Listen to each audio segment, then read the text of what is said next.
여러분, 3년간 침묵 속에 숨겨져 있던 충격적인 사건을 알고 계신가요?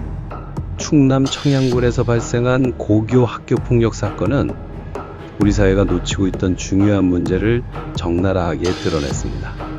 피해 학생은 무려 165회의 금품갈취, 600만 원 상당의 피해, 심지어 흉기로 위협받으며 끔찍한 시간을 견뎌야 했습니다. 하지만 이 사건이 세상에 알려지기까지 3년이라는 시간이 걸렸습니다. 오늘은 이 비극의 전말과 우리가 얻어야 할 교훈에 대해 이야기해 보겠습니다. 2022년 평범한 중학교 교실에서 시작된 이 사건은 단순한 괴롭힘으로 시작되었습니다. 하지만 시간이 흐르면서 그 강도는 점점 심해졌습니다.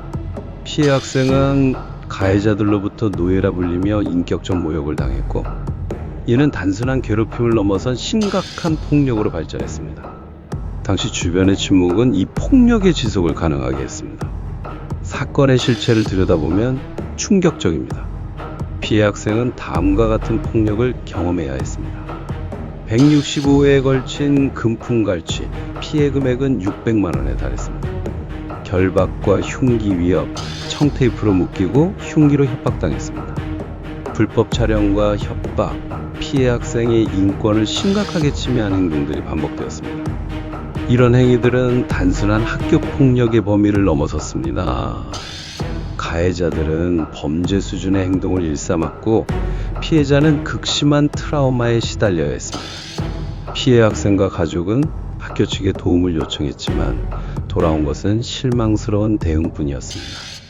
피해자를 보호하기 위한 분리 요청에도 불구하고 학교는 수학여행이 끝날 때까지 기다리자며 안일한 태도를 보였습니다. 이는 학교 폭력에 대한 교육 현장의 현실을 보여주는 단면이었습니다. 학교의 이런 대응은 피해자의 고통을 더욱 가중시키는 결과를 초래했습니다. 2025년 5월, 피해 학생은 한 친척의 도움으로 마침내 신고를 결심할 수 있었습니다. 3년이라는 긴 시간이 지난 후였습니다. 신고 이후 사건은 급속도로 정리되었고, 가해 학생들은 법적 처벌을 받게 되었습니다. 피해 학생의 용기 있는 행동은 사건 해결의 시작이 되었지만, 우리는 왜 이렇게 오랜 시간이 걸렸는지 반성해야 합니다. 사건이 공개된 이후 가해 학생 4명은 퇴학 처분을 받았으며 총 9명이 검찰에 송치되었습니다. 이들에게는 특수폭행, 공갈, 성범죄 등 다수의 혐의가 적용되었습니다. 소년법이 적용되었음에도 불구하고 이 사건은 형사처벌이 불가피한 상황으로 전개되었습니다. 이 사건은 학교폭력 처벌의 중요성을 다시 한번 일깨워줍니다. 이 사건은 우리 사회에 중요한 질문을 던집니다. 왜 3년이나 지속된 폭력을 막지 못했을까요? 학교폭력 예방과 조기 대응을 위해 우리는 어떤 변화를 이루어야 할까요? 학교와 사회, 그리고 법적 시스템 모두가 피해자를 보호하는 데 실패한 이 사건은 우리에게 깊은 반성을 요구합니다.